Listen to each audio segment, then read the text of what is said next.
Merci Madame la Présidente. Tout d'abord, je tiens à remercier les rapporteurs pour la qualité de leur travail, important à plusieurs titres.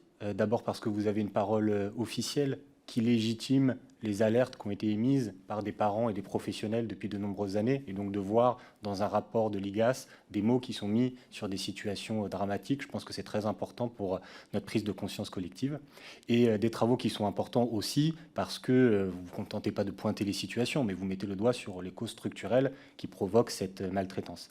Alors moi, dans le temps qui m'est imparti, je n'évoquerai qu'un seul sujet, une seule de ces causes structurelles, qui est, je crois, la question de la marchandisation du secteur de la petite enfance. J'ai, il y a quelques jours, déposé une demande de commission d'enquête parlementaire sur le modèle économique des entreprises de crèches et leurs dérives. Et d'ailleurs, je remercie les collègues présents ici qui soutiennent ma démarche.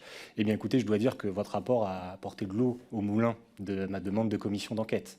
Vous avez apporté des éléments très précis. Alors évidemment que je ne vais pas résumer ici, mais j'en prendrai un seul qui me paraît très significatif. Vous nous dites, entre 2012 et 2021, les dépenses en termes de masse salariale des entreprises de crèches ont été contractées de 2%. Sachant qu'on parle de professionnels dont beaucoup sont payés au SMIC, et sachant que sur la même période, le SMIC a augmenté de 13%. Juste pour qu'on prenne conscience de la compression salariale qui a eu lieu dans ces établissements privés lucratifs. Et dans le même temps, sur la même période, vous nous dites les dépenses pour frais de siège ont augmenté de 51,8%. Pour que là aussi tout le monde comprenne, c'est le siège qui paye les dividendes aux actionnaires.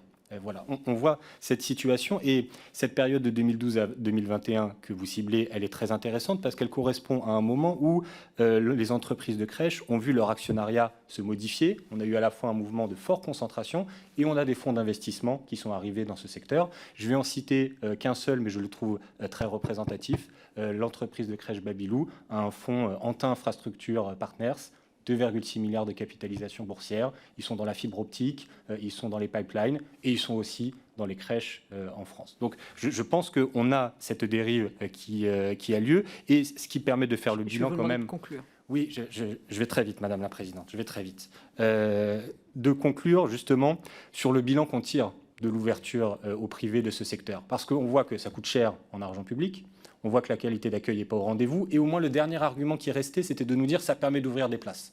Donc déjà qu'il y a une vision quantitative qui se critique, mais ça permet d'ouvrir des places, alors qu'en réalité, on sait bien que le facteur limitant aujourd'hui, ce sont le nombre de professionnels, et pas le nombre de places qui sont ouvertes par les gestionnaires. Donc je pense que même de ce point de vue-là, ce n'est pas satisfaisant. Et je finis juste avec ma question qui est très précise. Vous dites à plusieurs moments dans votre rapport que l'opacité des montages financiers, SCI, holding, etc., empêche de voir ce qui est la réalité de l'utilisation de l'argent public. Donc de quels moyens d'investigation supplémentaires vous auriez besoin pour savoir quand la CAF, quand une collectivité met 1 euro, où va cet argent? Je vais couper, Monsieur Martinez. Merci beaucoup. Voilà,